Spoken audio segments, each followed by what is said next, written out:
Here we have the Seiko 5 GMT SSK003 and the Citizen Series 8 GMT. Both have the ever so popular black and blue bezel. Both are from Japanese manufacturers, and while they both have obvious similarities and inspirations, there are a bunch of differences which separate the two timepieces. So let's dive in and see how they stack up against each other. Here are the dimensions and specs. Overall, the Seiko GMT is slightly wider by 1.5mm, but does have a shorter lug-to-lug by 2mm compared to the Citizen GMT. They share the same water resistance of 100 meters with non-screw-down crowns and have negligible differences in height, but do differ in power reserve with 41 hours on the Seiko's 4R34 and 50 hours on the Citizen's 9054 caliber. Looking at the dials, we get a dark blue sunburst finish on the Seiko and a black textured dial on the Citizen. While the Citizen features intricate details and patterns, the dial on the Seiko feels more at home. Its simpler approach works well, and the color choice and finishing gives the watch more depth than the Citizen, despite being a flat dial, which is strange considering the dial on the Citizen literally incorporates ridges and alternating heights in its design. The dial on the Citizen, however, is quite a sight to behold and does well to separate itself from the usual sunburst crowd. Its black color also plays into the Batman theme and offers a more classic approach while still differentiating itself with its prominent impressions. The blue sunburst on the Seiko will be more dynamic in the way it reacts to light, but the Citizen's textured dial still does a great job at showing off its detail thanks to the way light casts shadows on its many crevices and valleys. Each dial also adds a touch of color in their GMT text for added interest, red for the Seiko and orange for the Citizen.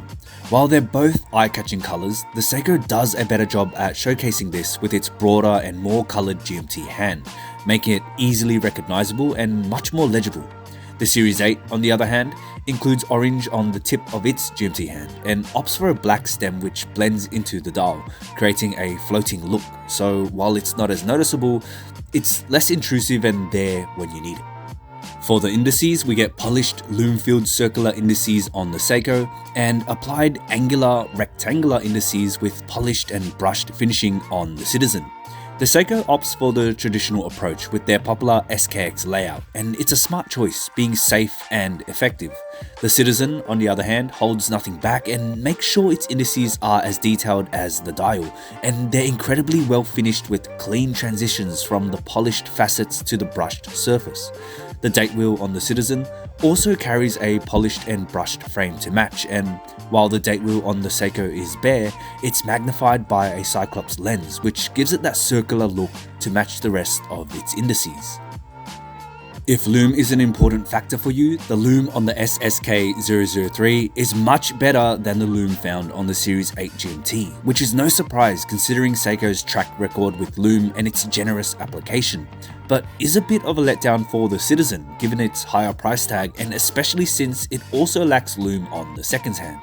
On the upside, the Citizen does have a sapphire crystal protecting its dial, which will be more scratch resistant compared to the hardlex on the Seiko, and the anti-reflective coating on it is incredible, making all of its dial details easier to see, like there isn't a crystal at all. The bezels both feature crystal protected inserts with a metallic finish on the Seiko versus solid colors on the Citizen. In terms of how this impacts their looks, the metallic on the Seiko will be more reflective, but it also has the tendency to appear black in certain situations, while the blue on the Citizen will be more consistent, even under low lighting. The shifting nature of the Seiko's bezel works well with its shifting sunburst dial, and the black dial on the Citizen helps to highlight the color of its bezel, so I think they both do a great job. However, if you're specifically after a bi-color bezel, the Citizen will be the better choice as it shows a clear distinction all the time. In terms of action, they're both bi-directional, but the Seiko lacks any notches to lock into, so it can be finicky when using the bezel. The Citizen has a better feeling with tactile feedback thanks to its notches, but is harder to grip due to the broad and flat bezel teeth. However, with all things considered, I still prefer it over the Seiko's bezel. When it comes to the case, the Seiko SSK003 presents itself in the familiar SKX format with its distinct shape and crown position, while the Citizen GMT creates its own identity with a unique form based on the Series 8 design philosophy. The SSK003 has crown guards protecting its crown and gives it an asymmetrical look, whereas the Series 8 GMT opts for a guardless approach for a symmetrical appearance. Side by side, the cases offer very different looks. We get a softer, rounded structure with curved lines on the Seiko, and a boxy, geometric structure with many straight lines and angles on the Citizen.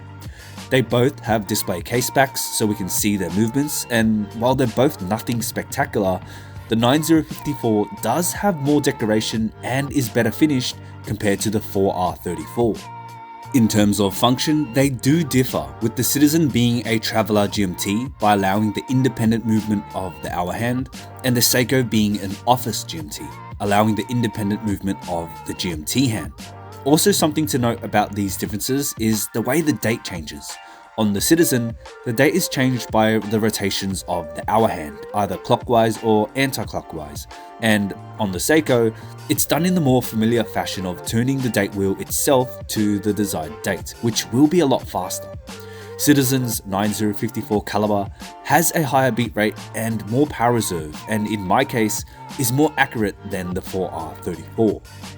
Just like the cases, the bracelets follow suit, with the Citizen sporting boxy geometric links and the Seiko sporting curved links in the Jubilee style. The bracelet on the Citizen is integrated with a protruding center, while the Seiko utilizes solid female end links. Both bracelets have solid links throughout, but the Citizen also features a milled clasp, giving it a more solid feeling. While the clasp on the SSK003 is stamped, it does feature 4 points of micro adjustment, which the Series 8 completely lacks, and a folding lock, so it will feel more secure and offers greater functionality. On the wrist, they're both comfortable watches, but they both lean towards the top heavy side given their thickness. Between the two, the Citizen feels more balanced thanks to the weight of its bracelet and slimmer watch head, and surprisingly, I find the Citizen's bracelet slightly more comfortable, which is probably due to the amount of articulation found in the links compared to the deceptive links on the Seiko. The greatest difference between these two pieces is probably the finishing and overall feeling of the timepiece. The Citizen is hands down a much better finished watch and is to be expected given its higher price point. The brushing is fine and its transitions from polishing to brush surfaces are extremely crisp from case to bracelet. The lines are sharp and the machining throughout is clean, giving it a refined look and just feels like a premium watch. The Seiko has your typical brushing and polishing, but the transitions are blurry and the finish just isn't as refined. While the Citizen is also predominantly brushed, its many facets make it more reflective, giving it a flashy edge over the Seiko GMT.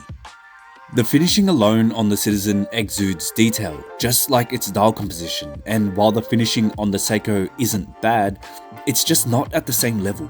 In fact, the level of execution on the Series 8 GMT is a lot better than a lot of watches you would find in its price point.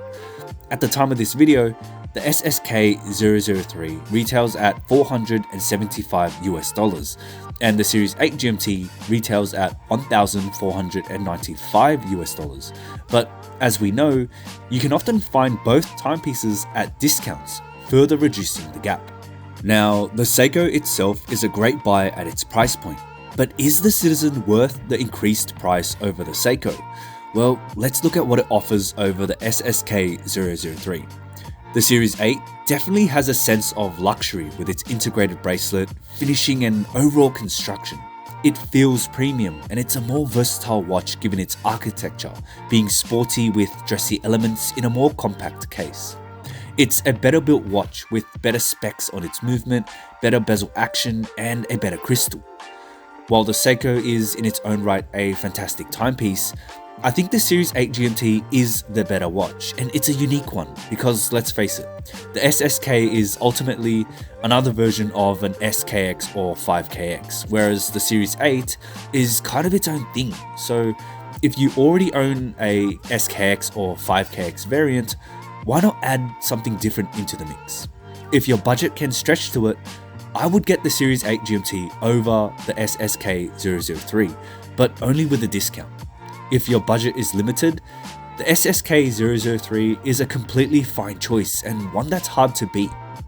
Let me know in the comments what you think about each watch and which one you would go with. If you liked the video, give it a thumbs up and consider subscribing for more watch content. I'll see you in the next one.